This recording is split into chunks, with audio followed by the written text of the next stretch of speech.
小福，你在干什么呀？姐姐，我在为一个人祈祷。是谁能有这么好的福气啊？我告诉你，你不能告诉别人啊。你怎么知道姐姐会想多还是想少呢？姐姐在想什么，我知道的一清二楚。好了好了，好妹妹，那，你告诉姐姐，姐姐不会乱猜，也不会乱想，这样总可以了吧？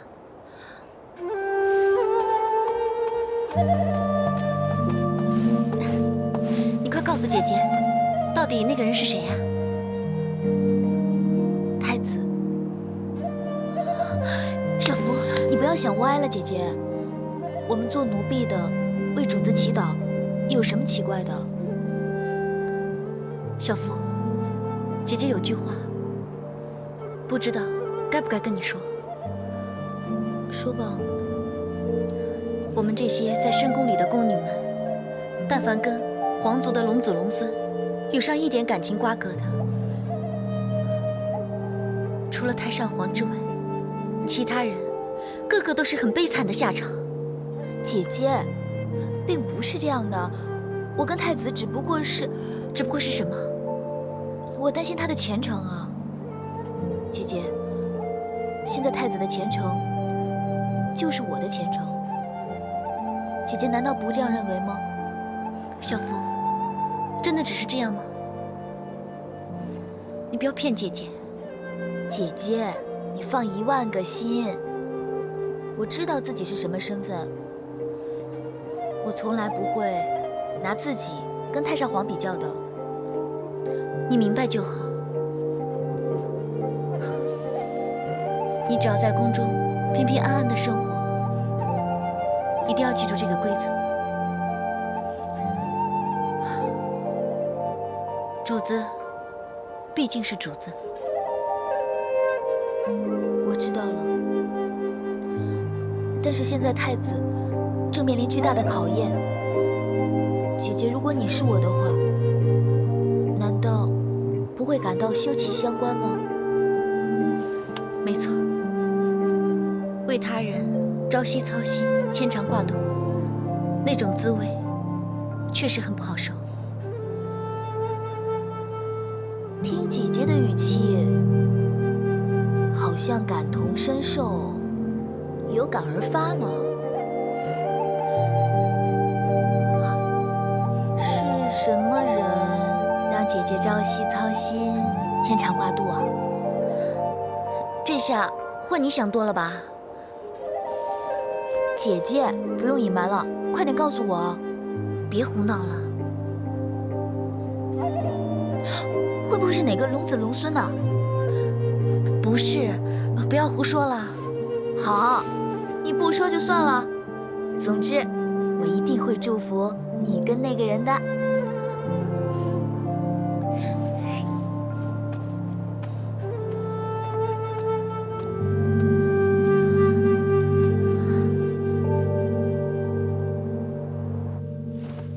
真的，皇儿，你果真与吐蕃完成了买卖，为国库增加了100万两。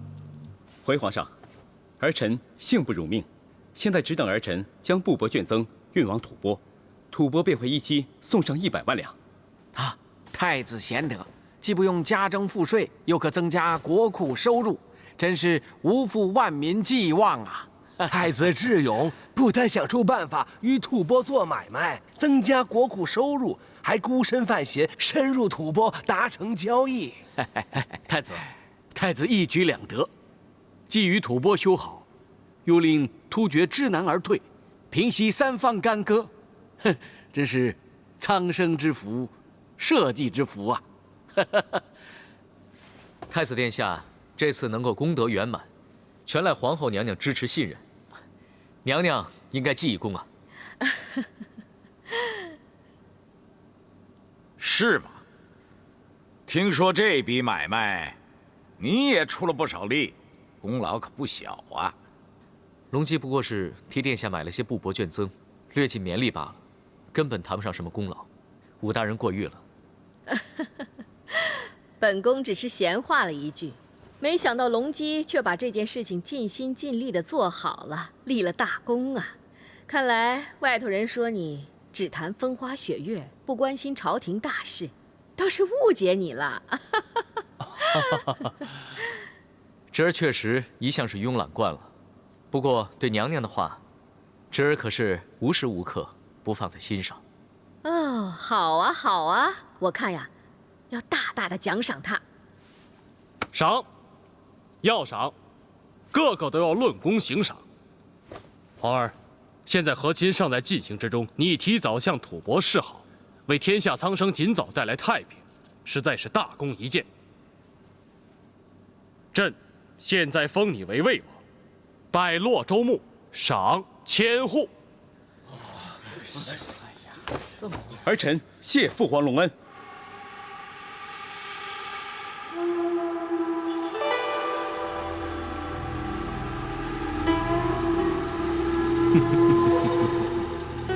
真没想到这小子突然变得这么精明，不但化险为夷，还让他立了大功。可恨的是，弄得本宫实在是措手不及。他的话，哼，因祸得福了。娘娘，这一次我们虽然失利了，但是来日方长，我们还可再图后继。王爷，皇上已经对他刮目相看，他的地位已经是稳如磐石了，再也无意见缝插针了。既然这样，逼不得已，我们只好……不行，为何不行？难道皇后还对那小子怀有什么骨肉亲情，不肯下手？什么骨肉亲情？他又不是我的亲生儿子。本宫担心的是，这样做会留痕迹，会惹出很多麻烦。你要知道，太子背后还有一个隐伏不出的太平公主。再说，这个李隆基父子，他们会站到哪一边呢？我们不得不防啊！难道我们就眼巴巴地看着他们锋芒刺决，势力做大？若真到那一天，我们想对付他们，恐怕都已经难上加难了。放心吧，我不会由着他来的。明枪不行，还有暗箭。姐妹们，我来了，小鱼、丹华、小凡姐，小凡姐，来啦！怎么样？看你们很忙的样子，我是不是来的不是时候啊？哎，没有。你要是再早来一点儿，那倒是真来的不是时候了。你不知道啊，我们忙活了大半天，才刚刚缓过一口气来。为什么？哎呀，是这样的，今天早上皇上下旨，命令我们呀做出一道非常精美的洛阳宴菜，说是要送往东宫，赏赐给太子享用的。那我听说过这道菜，说是当年呢太上皇赐名的御膳名菜。不过这道菜的工序啊很麻烦，所以是够你们忙的了。可是我并不觉得这是一个多么美味的佳肴。你怎么知道？啊，莫非你又犯了馋嘴的毛病，偷尝了一点儿？哎呦，我哪有那么大的胆子啊！不过我把做菜的食材稍微留了一点。你呀，真是死性不改。哎呀，糟糕！怎么了？什么？你好像还没有毁尸灭迹，要是一不小心被冯上使发现了……哦，对对对，哎呀！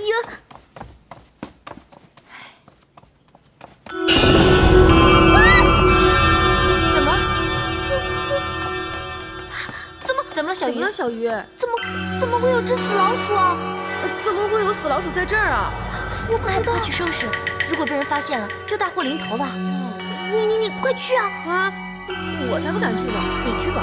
那还是由我代劳吧。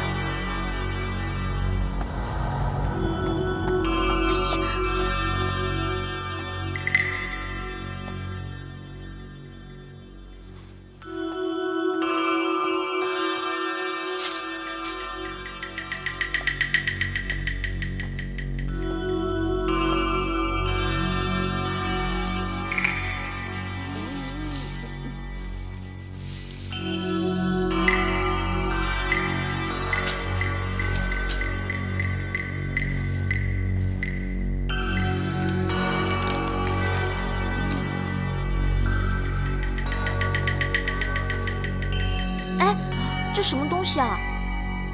你们也不知道吗？不知道。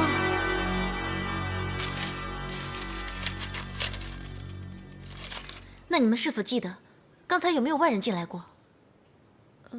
外人。哦，对了，之前好像周公公来过，催问我们菜肴是否已经做好了。啊，对对对，我就在这儿炒菜呢，然后他就一直催我。对，他说要快点送到东宫去。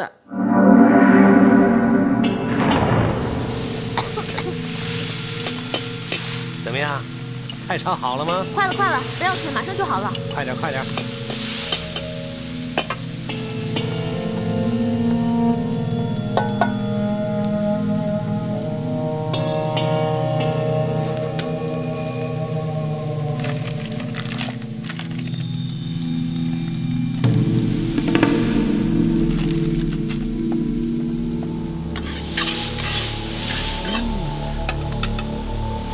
不错。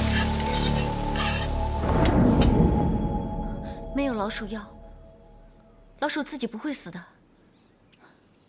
这张纸上一定是药。我们哪里来的老鼠药啊？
有什么事吗？怎么了你？这菜有毒，不能吃。有毒？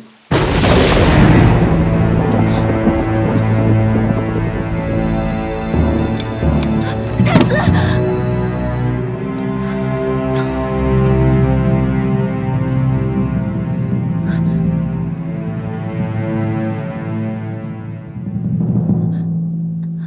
你没事吧？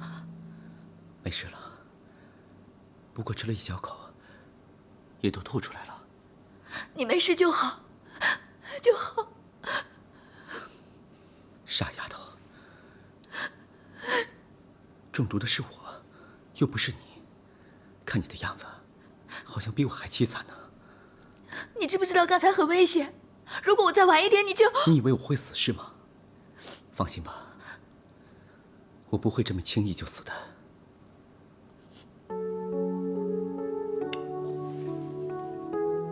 为了你，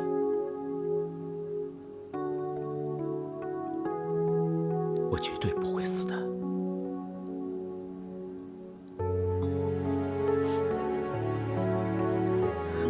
对了，刚才幸好姐姐及时相告，不然不堪设想。你姐姐怎么知道有人要害我？她没有说。就算她不说，我也知道，肯定是她。是谁？母后，她总算是按耐不住了，要对我痛下毒手了。既然你先对我不仁不义，那我要做什么，也就不必觉得愧疚了。你要做什么？自古以来，皇帝霸业的得来，总是同是草革，血流成河。自皇祖母逊位之后，父皇登基，我实在不愿意再看到这种骨肉相残的事情发生。再怎么说，她虽然不是我的亲生母亲，但还是我的母后。如果可以，我实在不想对他下毒手。对，千万不要动手。皇后娘娘，她只手遮天，还是不要跟她作对的好。正是因为他只手遮天，我更不能让他肆意妄为。你要知道，他一心效法皇祖母，想当第2个女皇帝。如果我不能先下手为强，防患于未然，他今日谋害的是储君，他日要谋害的就是国君。可是，别可是了，福儿。在这宫里面，能够真心为我的，没几个人了。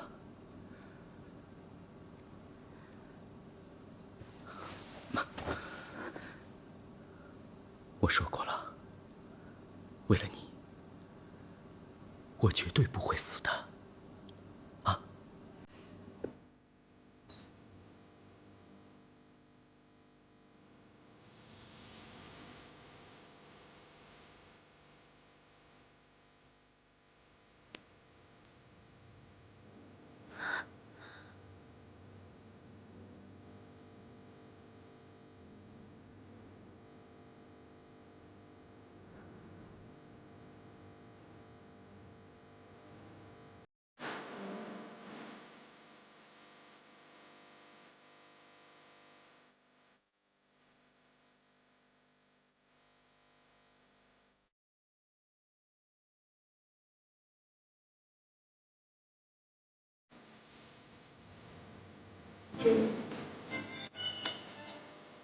失去回忆，也让时空停停。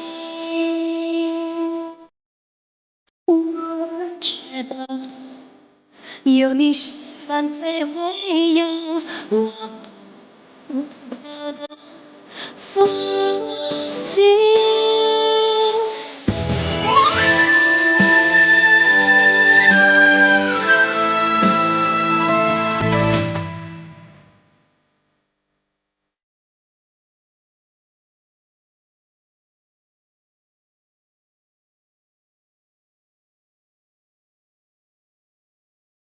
姐夫，姐姐，左看右看，今天的你跟平常有点不一样哦。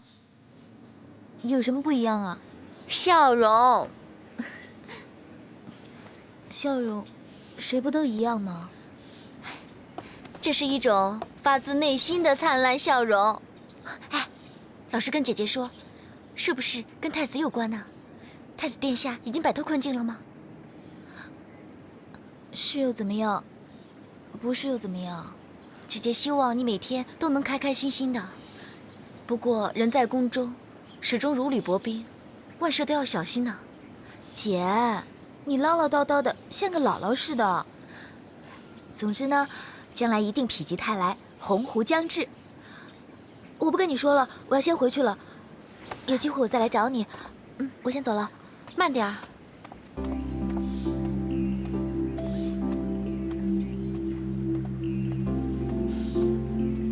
太开心了！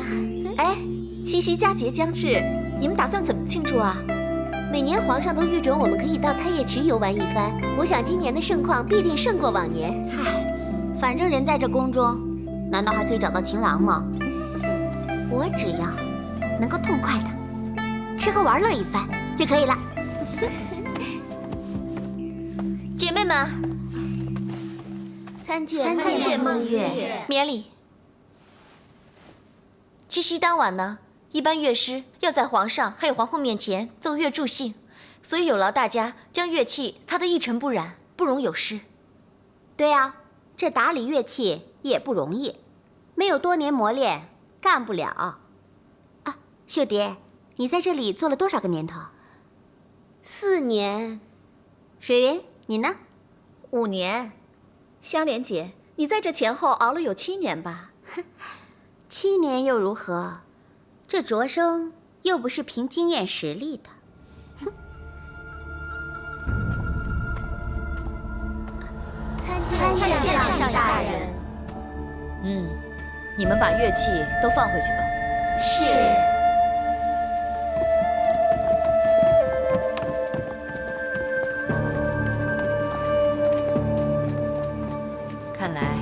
还是统管不了这些宫女。我也没有办法，我已经处处忍让他们，但是他们始终跟我作对。不懂得好好打理乐器，前因难以和谐；不懂得好好管制属下，做事难以圆满。你明不明白这个道理？我当然明白了，但是这个道理知易行难呐。人总是有弱点的，有些人是重情，有些人是重财，有些人是重权。可是香莲呢，重的就是乡情。重乡情，是什么乡情呢？我又不是他的老乡，我怎么知道呢？你好好想想吧。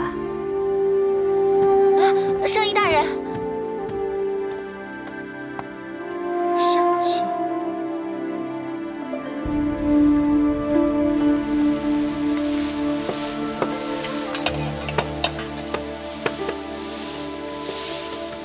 小凡姐，小鱼，小鱼，哎，小鱼，小凡姐，这里呢。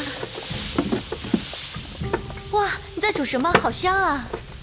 这个呀，可是海鲜八珍。这里面有海参、鱼翅、鱼腹、海锅蛋菜、乌鱼蛋浆线柱，还有栗黄。哇，这么多珍贵美食，那你可以大饱口福了。这是皇上吃的东西，我哪敢吃啊？不过皇上每天都吃山珍海味，也不知道会不会吃腻了。我呀，可是特别想念我们家乡的小菜呢。你家乡有什么好吃的小菜啊？我们家乡的小吃可多了，最好吃的呢要数梭罗、糖油粑粑。还有飘香万里的臭豆腐。臭豆腐，臭的豆腐，怎么会有美食用臭来命名的？这你就不知道了。这个豆腐呢，虽然闻起来臭臭的，可是吃到嘴里却特别的香，正是那黑如墨、香如唇、软如绵、嫩如酥呢。真的有那么好吃，那么香吗？当然了，这个豆腐呢是黄豆做的水豆腐。它呢会放在一种特别的卤水中浸泡半个月，之后呢再经过茶油、经文火把它炸焦，佐以麻油辣酱。这个卤水里啊放有鲜冬笋、香菇，还有上等的白酒，所以啊有一股特别的鲜香。香莲跟我是同乡啊，不信你可以去问她，她也很喜欢吃的。真的吗？小凡姐，不能再跟你多说了，再说我口水都要流出来了。正因为是在宫中，所以啊，这奇臭无比的东西啊，没有人敢弄来吃。要不然啊，哎呀，好了好了，不跟你说了，我得赶紧干活了。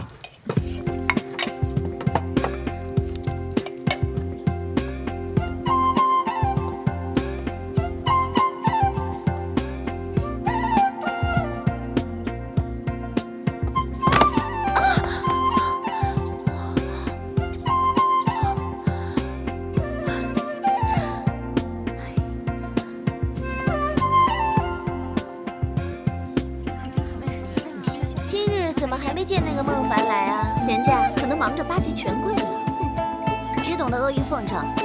我看他早晚不保。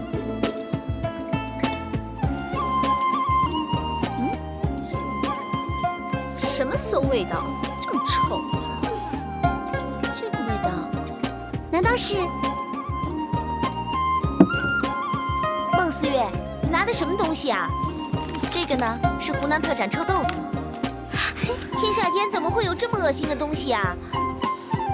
臭豆腐，黑如墨，香如唇，嫩如酥，软如绒，味道可好了。来，香莲，来尝些湖南美食吧。香莲，你家乡有这么恶心的东西吗？这可是我家乡最有特色的美食哦。美食。香莲，快尝尝你家乡的这些特色美食吧。那我就却之不恭啦。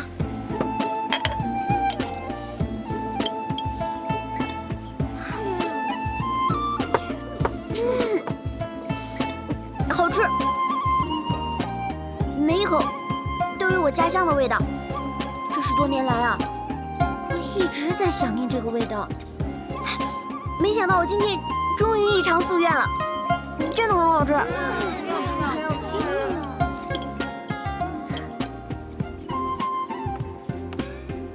多吃一点。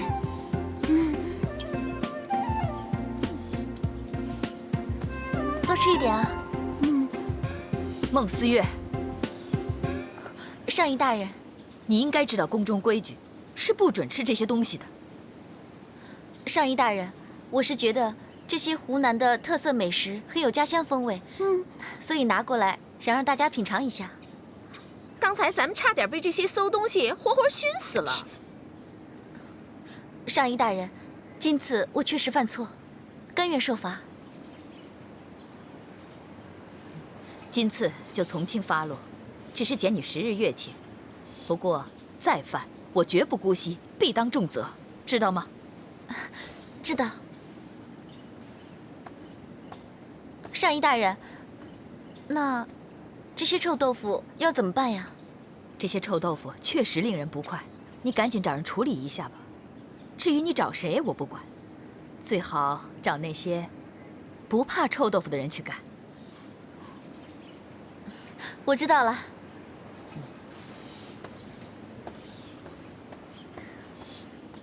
香莲，那这些臭豆腐就有劳你处理掉了。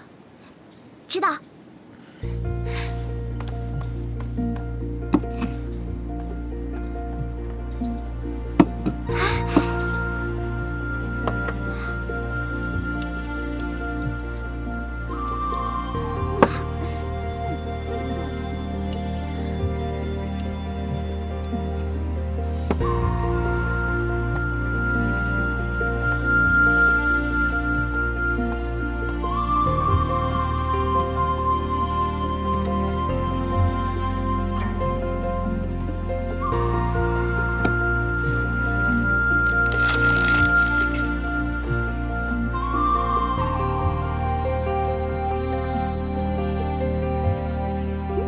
刘乐师，哎，你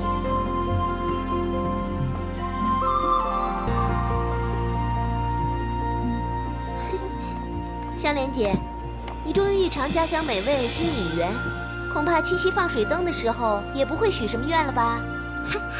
我当然要许愿了，只愿你们每天一起床就要跟我一起吃臭豆腐。不会吧？这不是许愿，你这是毒咒啊！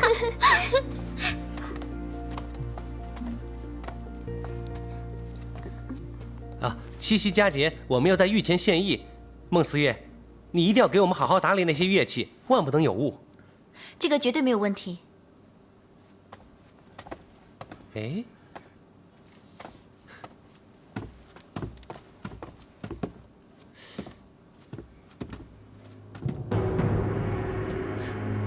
为何这个古筝如此邋遢？如果御前表演的时候给皇上皇后看见了，这可是大不敬的死罪呀！不可能啊！我们每天都把琴清理得很干净的，确保一尘不染啊。好，那么你要怎样解释眼前这些油渍呢？你们这些人办事不力，我要如实上报。根本就不关我们的事。刚刚我看见你们刘乐师把它弄脏之后就跑掉了。你不要血口喷人，推卸责任。你不相信啊？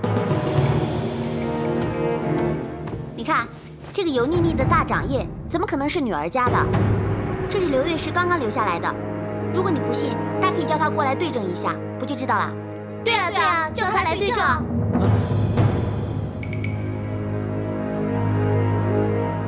算了算了，已经水落石出，就算了吧。这个琴呢，等一下我会马上把它清理干净的。有劳孟思月了。别客气。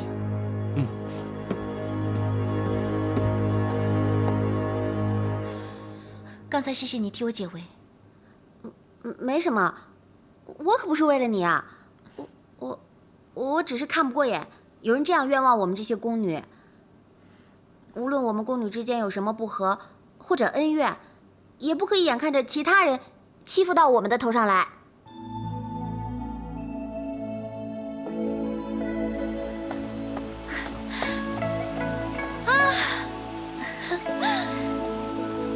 小凡，看你今天如沐春风，必定有好事发生了。我跟上一局的宫女冰释前嫌，和解了。你终于可以放下心中这块大石头，实在是可喜可贺呀。不过，你一定花了不少的心思，对吧？多花些心思也是值得的。人在宫中，多一些朋友，总比多一些敌人好啊。可是我在宫中，就只有你这么一个朋友。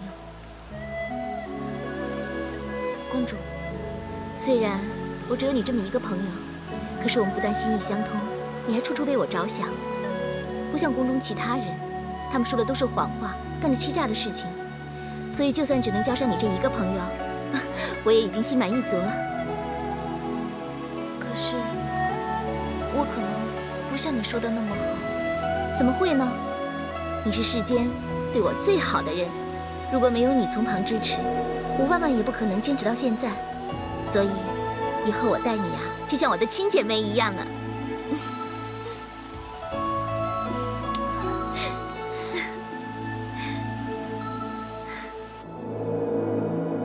我来了。这边。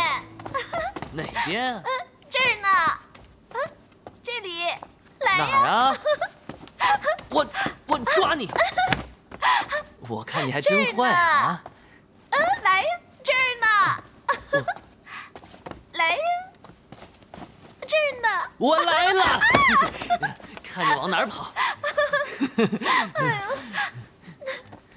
让驸马爷亲一个。不好吧？不要啊！如果公主回来了怎么办啊？那又怎样？男女间的情绪，他懂吗？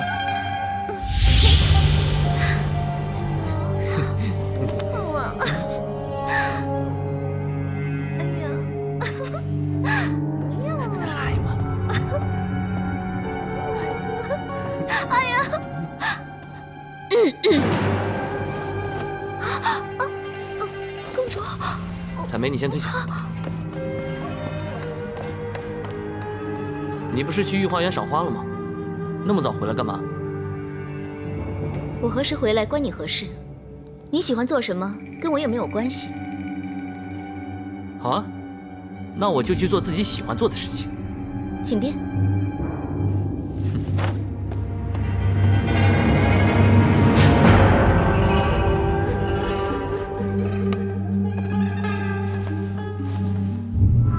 公主殿下，他毕竟是驸马爷，也是你的夫君。你就这么看着他在宫中淫乱，也可以不闻不问吗？他虽然是驸马，可是我一日都没把他当成我的夫君。我心里面只有樊良一个，我在意的也只有他一个。明天是七夕佳节，想到牛郎织女都可以相遇，也不知道我跟樊良什么时候才能相见。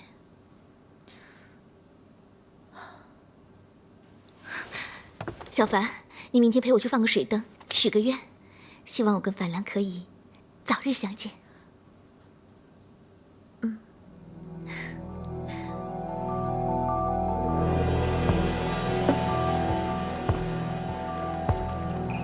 快点！小樊，你看，这里好热闹啊！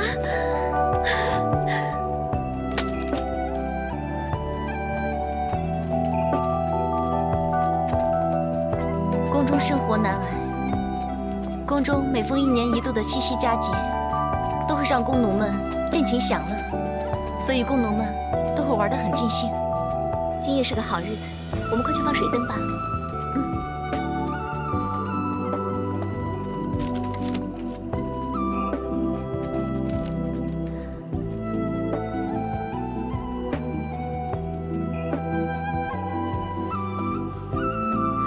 公主，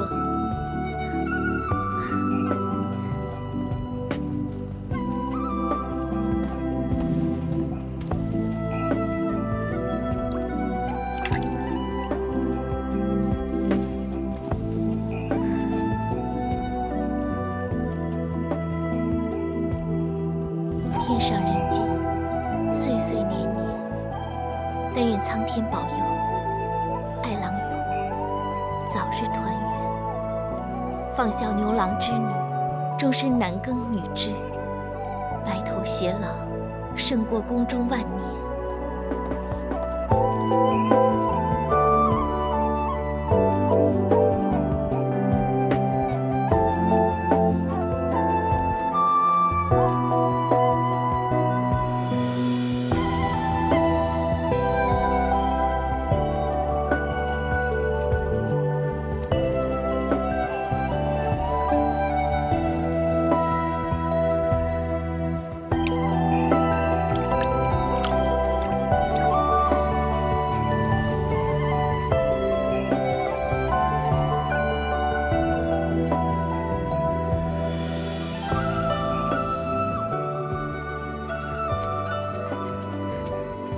么心愿？我的心愿就是呢，就是不让你知道我许下的什么心愿。你戏弄我，你真坏。我不是戏弄你，我许的愿望就是能够和我的意中人长相厮守，永不分离。你总是甜言蜜语，我不信。喂，我说的可是真心话。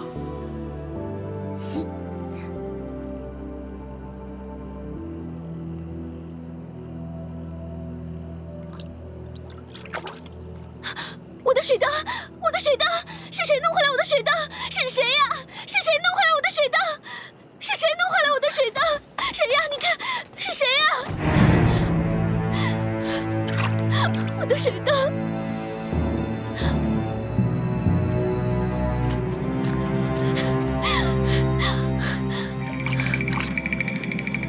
谁弄坏了我的水灯？皇妹，参见太子殿下，皇兄，参见公主。刚才是我一时不慎，不小心弄坏了你的水灯，皇兄向你赔罪，希望你别介意。赔给公主一个水灯。是，没关系，没关系。水灯随水漂流，动静难以掌握，相信皇兄只是无心之事罢了。没错，没错，放灯许愿，心诚则灵。相信刚才河灯上的愿望早已抵达苍天，就算灯毁掉的话，也没有关系的。对，心诚则灵，相信上天必定会保佑我早日达成心愿。方才之事，望皇兄勿记在心。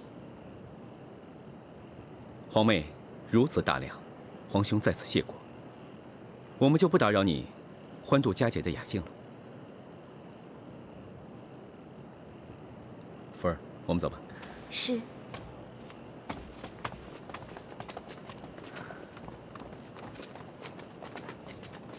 今夜是七夕，我真的很想念樊良。不知道，樊良是不是也在想念我？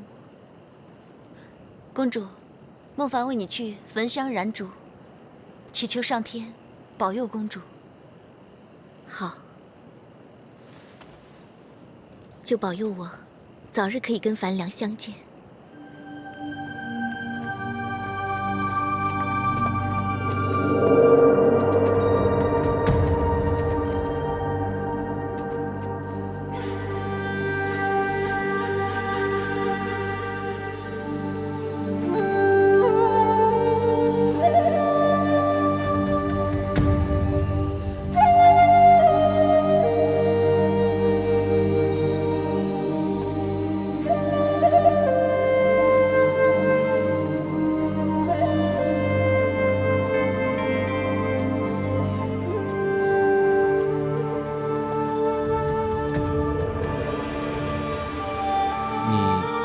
眼睛怎么红红的？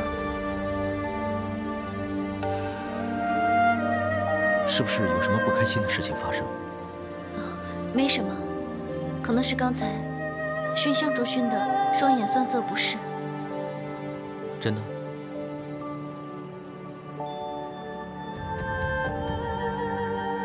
这里没有别人，大可安心。我只想听你由衷的说出真心话。其实我在为3个人感到可怜、可悲、可耻。这3个人，我都认识吗？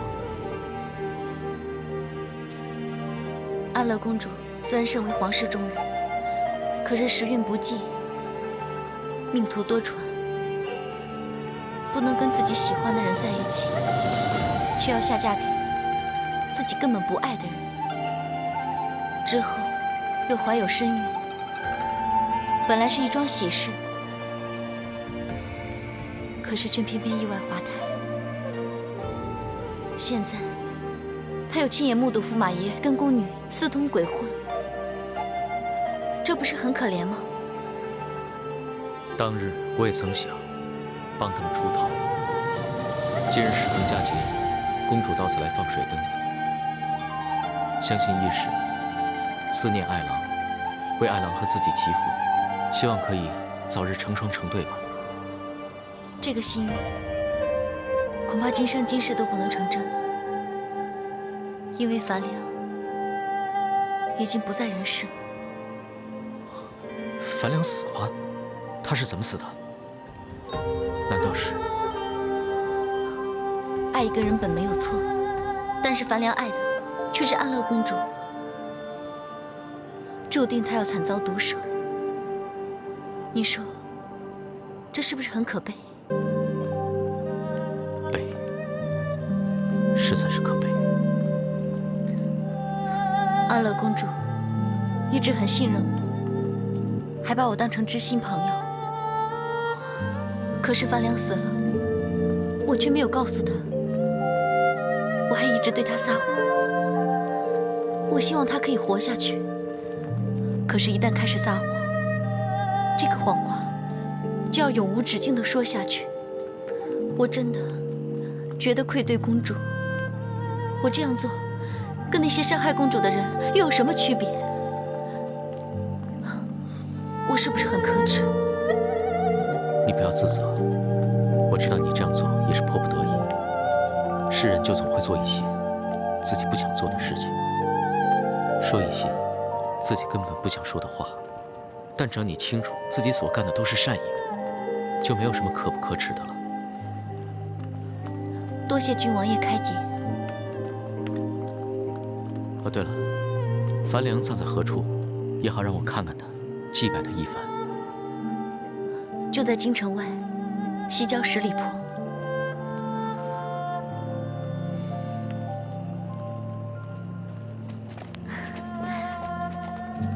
难得我们在此一聚，我们何不尽情享乐一晚？这主意不错，龙姬，你觉得呢？对酒当歌，人生几何，我当然奉陪到底。姐姐，我们两姐妹虽然同在宫中，但很少一起游玩，不如一起放水灯吧。好开心啊！开心就是要大家一起分享。着火啦！着火啦！这边着火了！哎呀，怎么办？这是不祥之兆。三公子，三公子，大事不好，仓库着火了。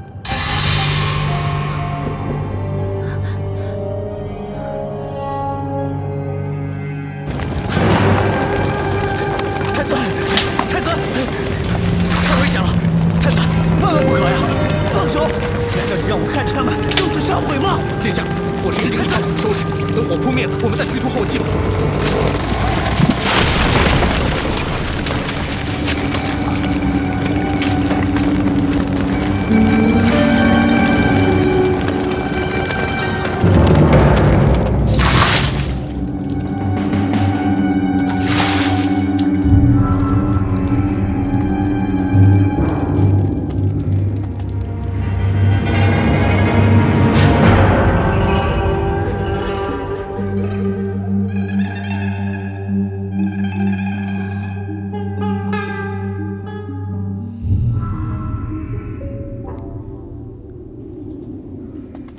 奴婢参见皇后娘娘。儿臣参见母后。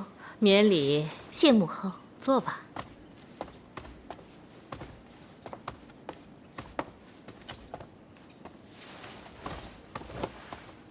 母后今日前来，不知所为何事啊？娘亲来看女儿，还要有什么事啊？母后不论做什么，不都有很好的理由吗？驸马呢？不知道。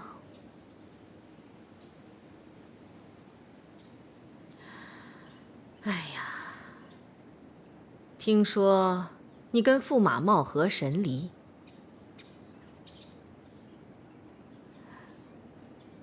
是不是因为……母后是想说，驸马公然在此跟宫女淫乱的事吧？真有此事？啊？他怎么敢这样？真是色胆包天！色胆也罢，斗胆也罢，都与我无关。怎么无关呢？他始终是你的驸马，他怎么能这样欺负你呢？固然他是武三思的儿子，本宫也绝不会跟他善罢甘休的。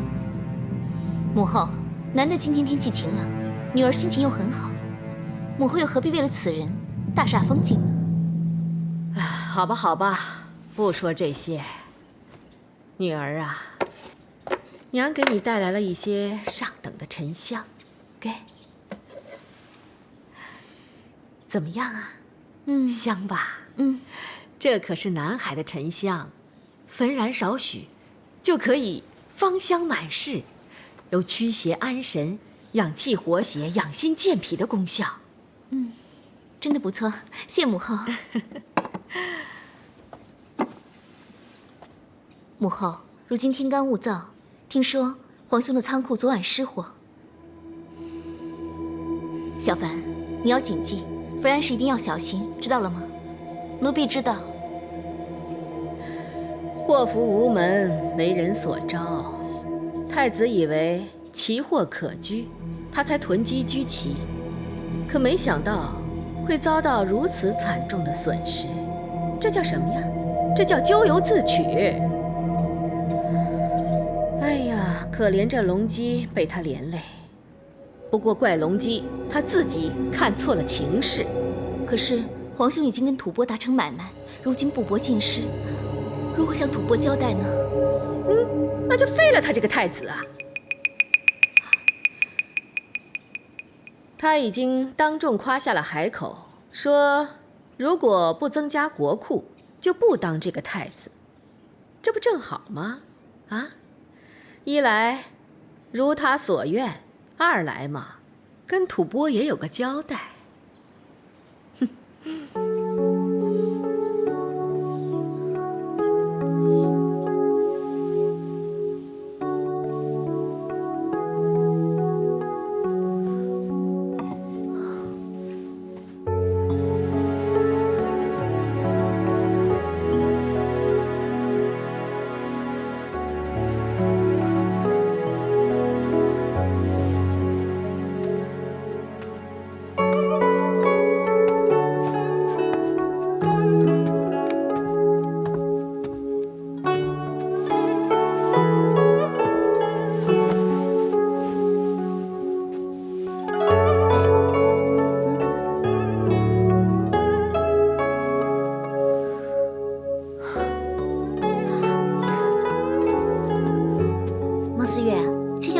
打扫好了，不用你再费神打扫了。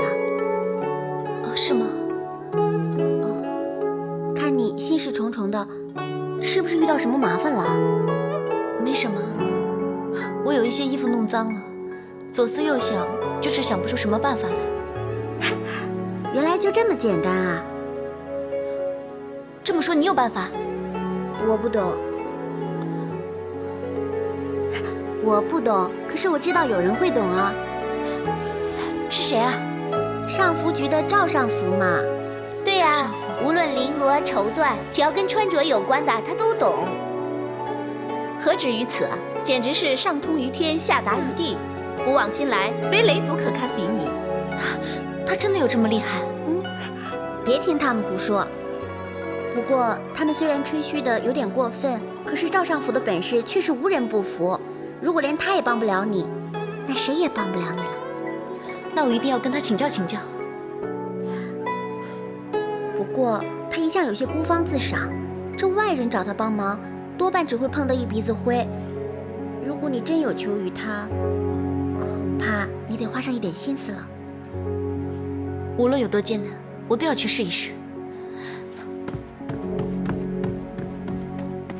这怎么回事？你说，刚制造给皇后娘娘的衣服，怎么会染了污渍？怎么回事？说呀！刚才奴婢一不小心把拿给赵荣娘娘的杨梅弄脏了衣服，求求你赵上服救救奴婢，否则皇后娘娘怪罪下来，奴婢……你事事都这么粗心大意，迟早会害了你自己的性命，你知道吗？我知错了，求上服大人念在奴婢跟你这么多年，一直尽心伺候，您就救救奴婢这一次吧，救救我吧！你随了我多年，应该知道我的为人，犯错我不怕，但是我绝不能让任何人丢了我上福局的脸。奴婢当然知道，就是因为上次上宫局的柴上宫嘲笑我们给皇后娘娘新织的衣服不够华丽，所以这次上福大人才会如此紧张。既然你知道，就应该千万个小心呐！别以为我会轻饶了你，只不过眼下我是没有时间跟你计较了。我再问你一遍，你有没有按我的吩咐去做？先用硫磺烟熏过衣服。我有啊。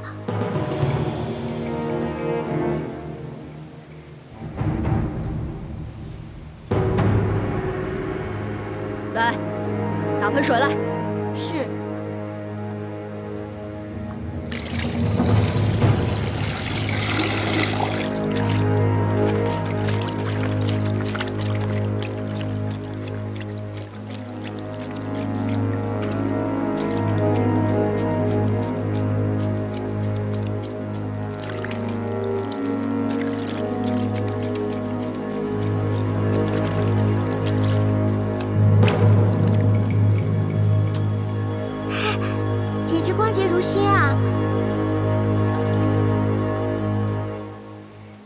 好了，把衣服拿过去，撑起来晾一晾，等干了就好了。是。行了，你们干活去吧。是。赵尚福，你来干什么呀，孟思月？实不相瞒，孟凡有一事相求。第一，你跟我非亲非故；第二，你跟我们上福局没有任何关系，我为什么要帮你？赵尚福，赵尚福，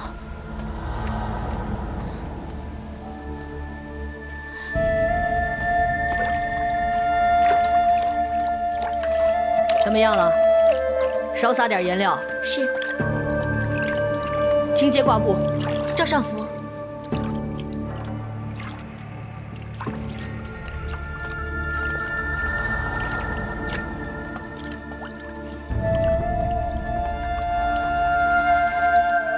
昔日太上皇最喜欢找赵尚福梳头，而我也有缘侍奉太上皇。舍妹小福呢，也曾经向赵尚福学习过梳头。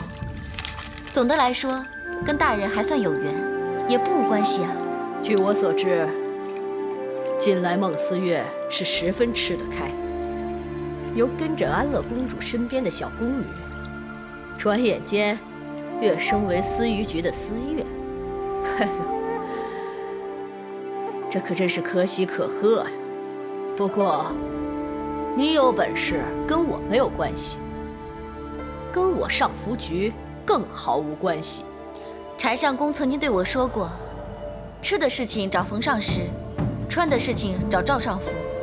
上福大人对绫罗绸缎，还有喜运缝补无所不知。但是如果不知道的事情，上福大人是不会去做的。这什么意思啊？如果不管了，那就没人知道上福大人也有不知道的事情。嘿，这话什么意思啊？你这丫头，刚才的话究竟是柴上公说的呢，还是你想用激将法来激我呀？谁说的还不都是一样？柴上公说过的就是说过的，但是我说的呢，知道被大人拒绝之后，也会有这般说法。站住！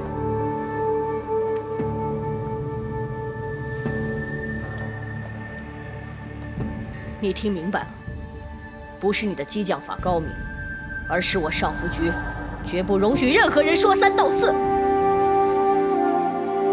你最好想清楚，我可以派个人帮你的忙，但是你欠我的人情，可迟早要还的。得人恩果千年记，孟凡一定知恩图报。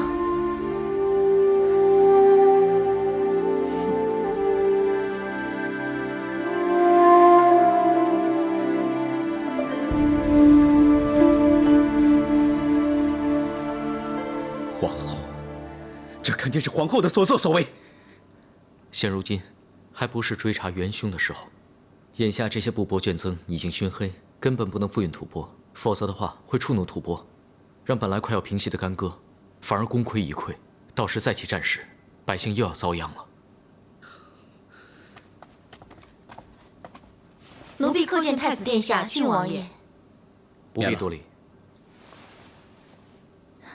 你们不用再为布帛捐赠的事情烦恼了。你叫我们不用烦恼，难道你有什么办法？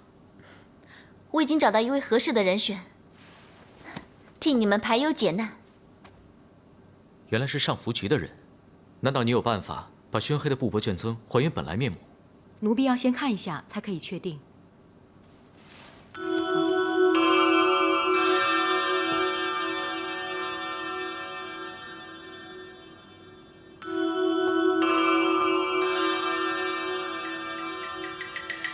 据闻仓库失火，朕想知道那些布帛卷宗是否能如期复运啊？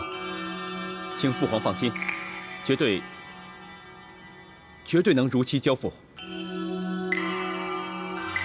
既然如此，本宫想亲自出去视察一下情况，太子不会拒绝吧？当然没问题了。好，既然没有问题，那就马上起驾。父皇稍等，儿臣还有要事禀报。皇儿，你这样吞吞吐吐的，好像是有心回避，难道有什么难言之处吗？皇上，此次交易已影响到两国的关系，微臣以为，皇上应起驾前去视察一番，以免有什么闪失。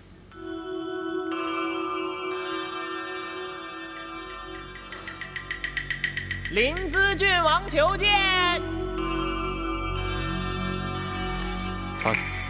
传临淄郡王觐见。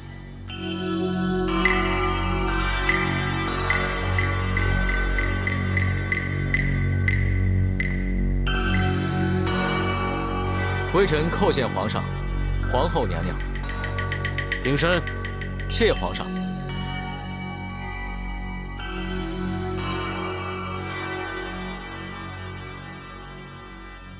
启禀父皇，此乃仓库之内的布匹，还请父皇母后过目。若二位觉得仍不放心，二位可亲临仓库一看，便可知晓。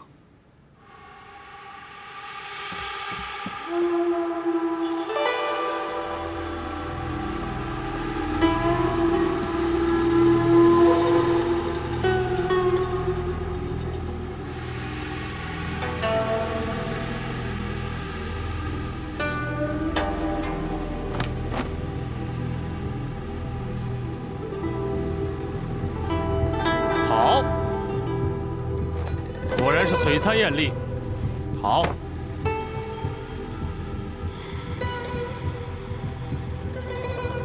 仓库失火，那些布帛捐赠真的未受损？此乃托父皇、母后洪福，仓库之内布匹幸存无恙。既然如此，朕就放心了。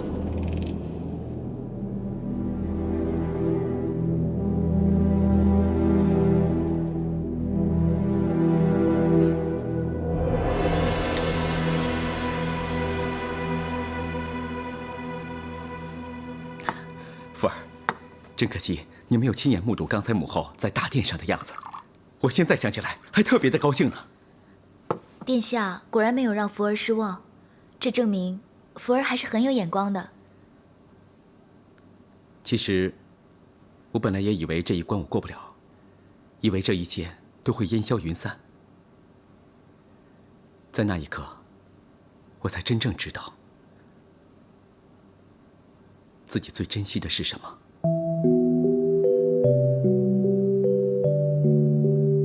什么荣华富贵，什么荣誉权势，对我来说，都只不过是过眼云烟。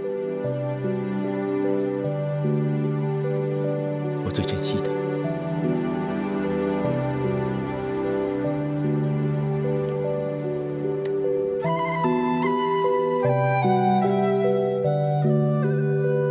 就是你，福儿。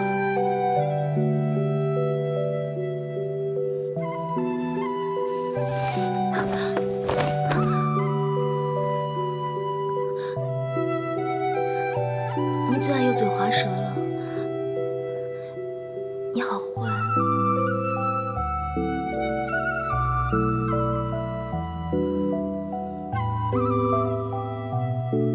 我说的都是真心话。我才不相信你。你要相信我，踏实。我要让所有人都叫你一声太子妃。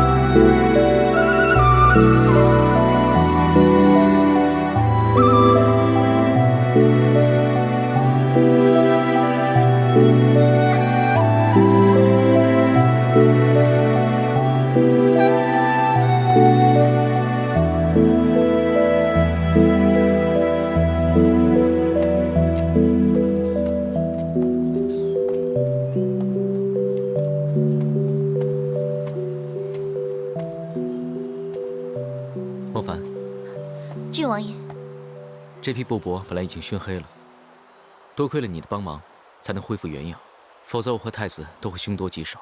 所以本王将这批布帛送给你。我接受你的心意。我的心意远不止这些。殿下，殿下，出什么事了？韦后一驾亲临献王府，说是要探望项王和殿下。事情不简单呢。我先赶回项王府。万事小心。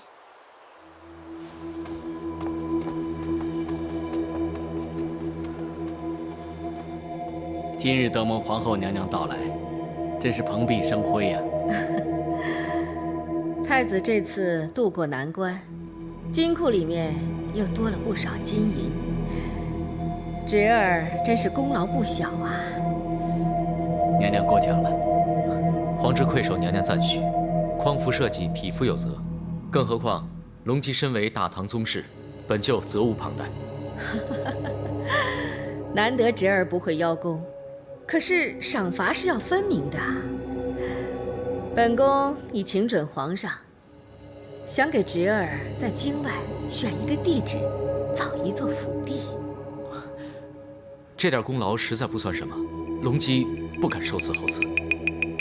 皇上已经开了金口了，你就不要再推辞了。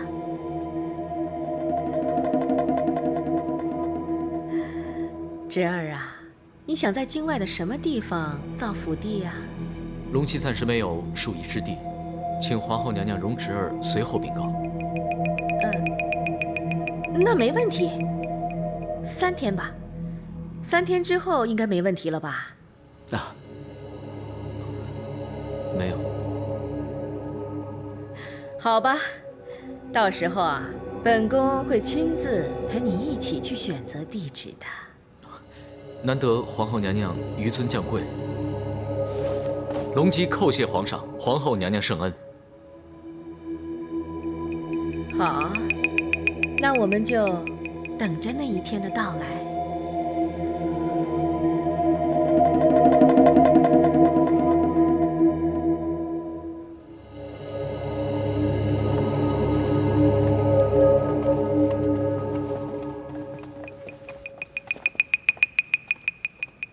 皇后知道，殿下暗中帮了太子一把，必然是殿下为眼中钉，岂会请求皇上赏赐府邸？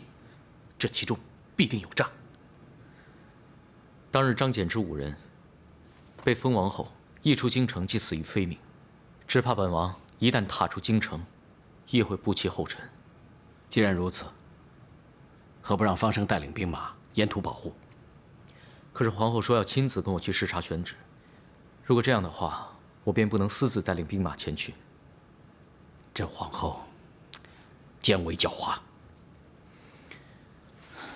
看来皇后早就料到我有此一招，如今只能另谋计策自保了。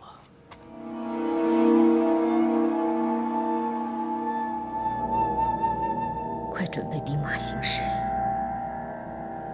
你说，娘娘如此行事，隆基他会有防范吗？他有防范又如何？本宫亲自跟他出京视察选旨，他敢带兵马同去？当然不敢，那可是大不敬的死罪呀！既然他身边并无亲信兵马，只要他一踏出京城，你就马上将他杀掉。他已和太子结党营私，图谋不轨，杀之死不足惜。总之，李隆基今日不出，他日必成后患。这次定要干脆的了结了他。假如皇后预先埋伏兵马，你这一去只有死路一条。不如你跟太子商量一下，共谋对策。太子冲动鲁莽，如果让他知道，一定跟韦氏硬拼，到时只会落得个玉石俱焚。那可以求太平公主啊。皇后最喜欢隔岸观火，坐收渔翁之利，我觉得她是不会轻易出手相助的。皇后最宠爱的是安乐公主，不过她比太平公主更难出手相助。安乐公主，京城外西郊10里坡。怎么样，不错吧？啊，你看，这一片可是一片福地呀，喜欢吗？非常喜欢。皇后娘娘，看来这里确实是大福之地啊。你可真是有眼力呀！哎呀，待他日府地落成之后，一定会天降鸿福的。但愿如娘娘所说。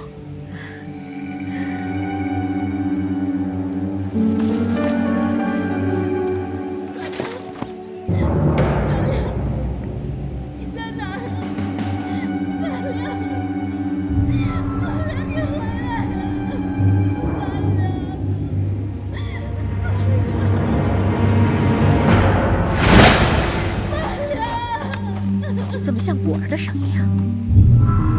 妈良，你为什么要丢下我？为什么要丢下我？果儿，妈良，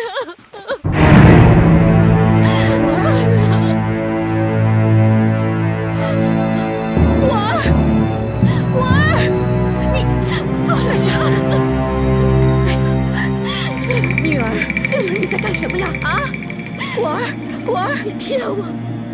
范良已经死了，你为什么要骗我？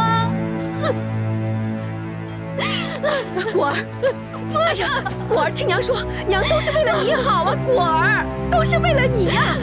走，回宫，来，听话啊，果儿，果儿，跟娘回宫，果儿，跟娘回宫，果儿，跟娘回宫吧啊！果儿呀，我要见范良，我要见范良。果儿啊，跟娘回宫！我要见范良！果儿，啊，果儿，果儿，果儿，龙七，快过来帮帮我呀！果儿，果儿啊，果儿，公主。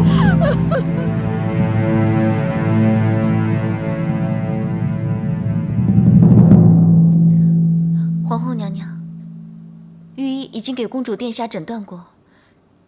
公主殿下只是过于激动，休养一下便无大碍，请皇后娘娘切勿过度忧心。果儿，你好好休息一下，睡一觉，乖，听话。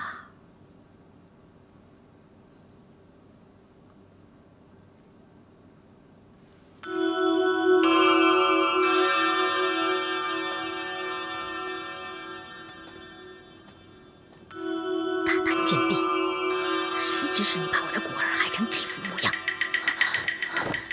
奴婢不敢。不敢？这个秘密本来只有你我知道，如果不是你泄露出去的，果儿又怎么会知道范良已经死了？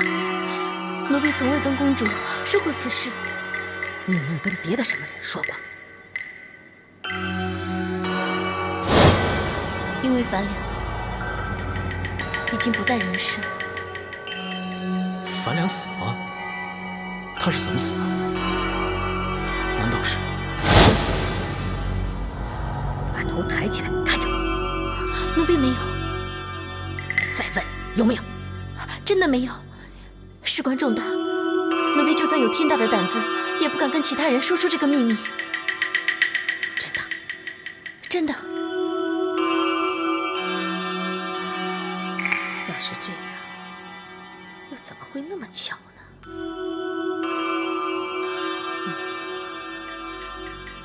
谅你也不懂。起来吧。谢皇后娘娘。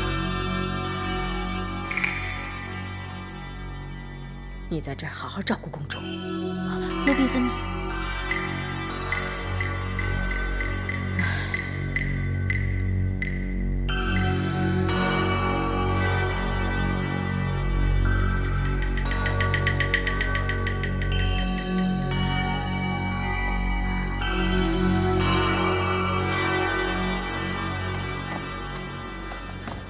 小马，孟凡，找我这么急干嘛？我想见临淄郡王，你可以帮我吗？你跟他认识吗？你别管那么多了，你帮我想想办法吧。哎呀，不要啊！万一公主回来了怎么办啊？上次被他看见了，他都若无其事，你还怕什么呢？嗯？哎呀！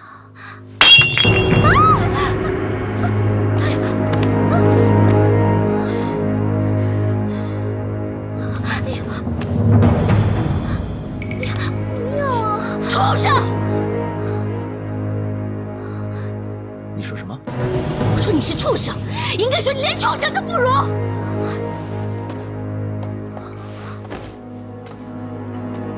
你敢再说一遍？畜生！畜生！敬酒不吃，你吃罚酒。当日我为什么会娶你？就是为了能跟你母后攀上点关系。你要干什么我不管，可是不要在我面前干这种恶心的事儿。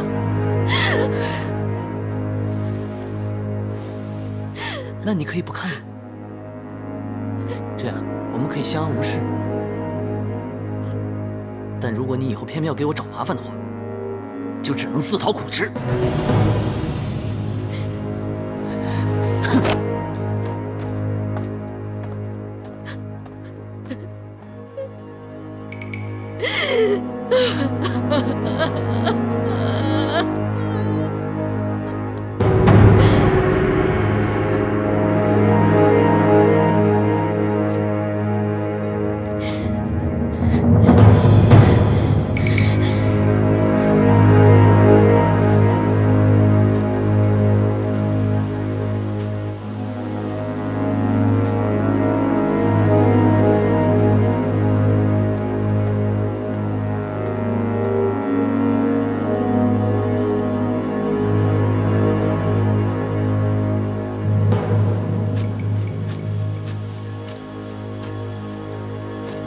孟凡，你找我何事？安乐公主的情况如何？御医已经为安乐公主诊断过，还好没什么大碍。这下子我可就安心了。皇后娘娘为什么会跟你去京城外西郊十里坡？啊，那是因为皇上赐我府地，我跟皇后娘娘到那里视察选地。那么安乐公主为什么会出现在那里？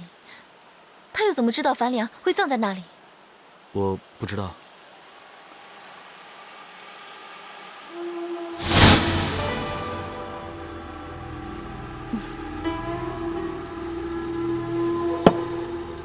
太子无意毁了公主的河灯，一直耿耿于怀。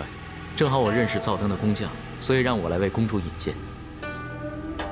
放灯许愿，心诚则灵。其实皇兄何须介怀，当晚的事我早已忘了。虽然说河灯已经毁了，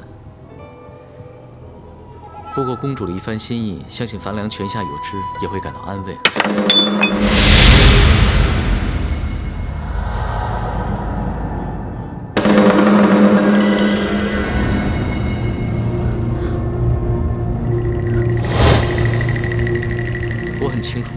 安乐公主知道了真相，对她会有多大的打击和伤痛？难道我会这样做吗？但是这件事情我只告诉过你，如果不是你，他又怎么会知道这个秘密？你在宫中生活了这么多年，难道不明白一个道理吗？就是任何不可能的事情，到最后，也都会有可能在这里发生。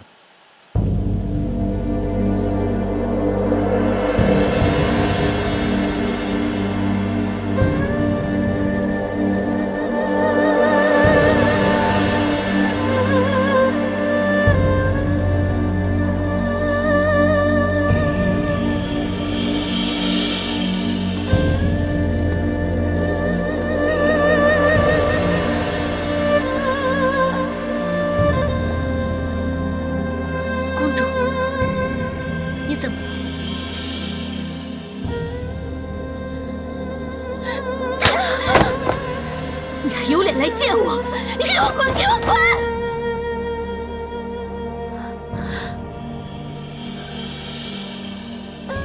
公主，是奴婢该死，奴婢不该一直瞒着公主。你给我住口！我不会再相信你说的任何一句鬼话了。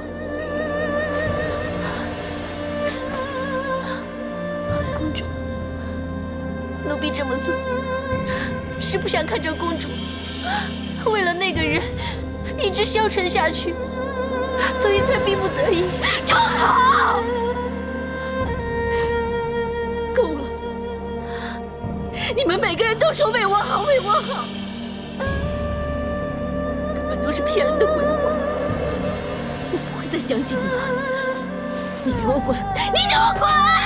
公主，滚！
三公子，武三思果然预先在后山暗中伏下兵马，欲对公子下手。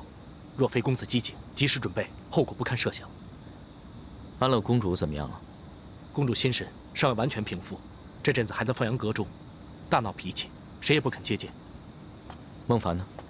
公主生他气，恨孟凡一直隐瞒樊良的死讯，确实责骂了他一顿。不过，这只是一场小小的风波，相信很快就会雨过天晴。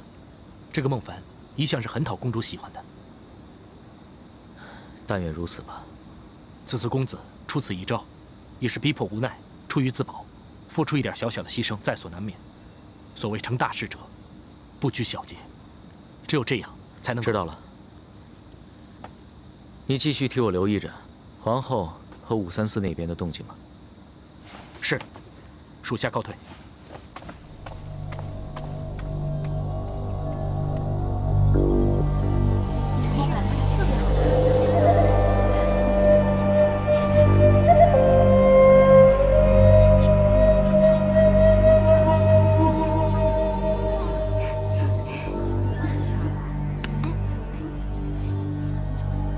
姐姐，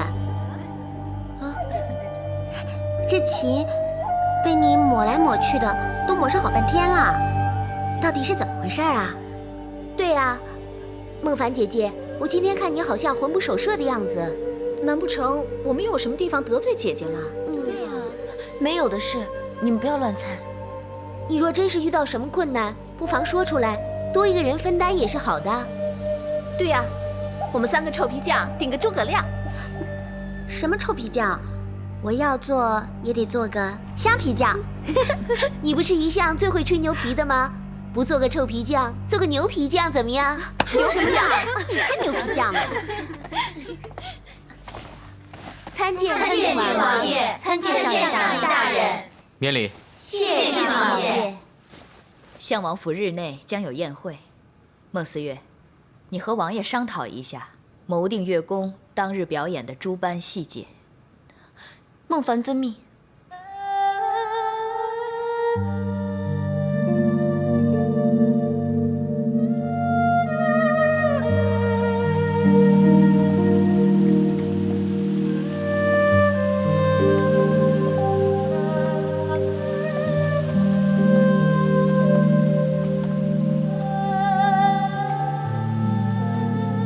这里并无外人，你大可不必表现得这么拘谨。你应该猜得到，本王这次前来，只是借故探问一下你的近况。谢郡王爷关心，奴婢很好。安乐公主，她怎么样了？公主的情绪是有点差，不过主子偶尔对奴婢发脾气，本来就没有什么大不了。更何况，奴婢的确是欺骗过公主。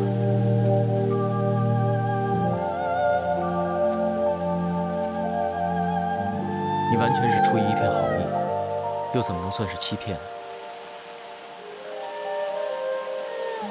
公主会明白奴婢的苦心吗？如果你感觉在公主那边待不下去了，千万不要勉强自己。谢谢郡王爷关心，但眼下这个时刻，奴婢最担心的，就是公主能否受得住这个打击。我相信，岁月能抚平任何伤痛。以公主倔强的性情，即使伤痛可以平复，但是毕竟是奴婢欺骗了她，以至于我永远失信于她。